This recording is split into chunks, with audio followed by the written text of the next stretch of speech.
ফরিদপুরের ভাঙা পৌর বিএনপির সম্মেলন প্রস্তুতি কমিটি বাতিলের দাবিতে ঢাকা বরিশাল হাইওয়ে এক্সপ্রেসওয়েতে প্রায় ঘণ্টাব্যাপী টায়ার জ্বালিয়ে সড়ক অবরোধ করেছেন বিএনপি যুবদল ছাত্রদলের নেতাকর্মীরা।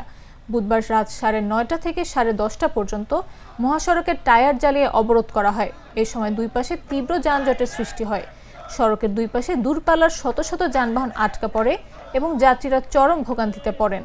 খবর পেয়ে ভাঙ্গা থানা পুলিশ ও হাইওয়ে থানা পুলিশ প্রশাসনের অনুরোধে অবরোধ তুলে নেন নেতাকর্মীরা।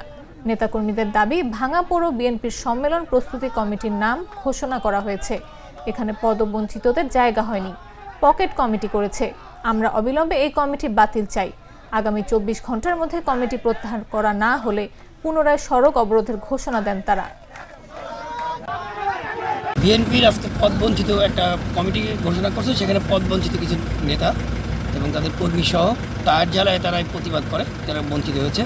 তো আমরা দ্রুত ঘটনাস্থলে, আমি সহ ফায়ার সার্ভিস এবং স্থানীয় ভাঙ্গা থানার অফিসার ইনচার্জ সবাই এসে আমরা দ্রুত ঘটনাস্থলে আসি এবং তাদেরকে বুঝিয়ে আমরা রাস্তার যতটুকু অল্প একটু জ্যাম হয়েছিল 20-25 মিনিট যখন রাস্তা আটকা ছিল, আমরা সেই রাস্তা সবাইকে বুঝিয়ে রাস্তা ক্লিয়ার করতে সক্ষম হই।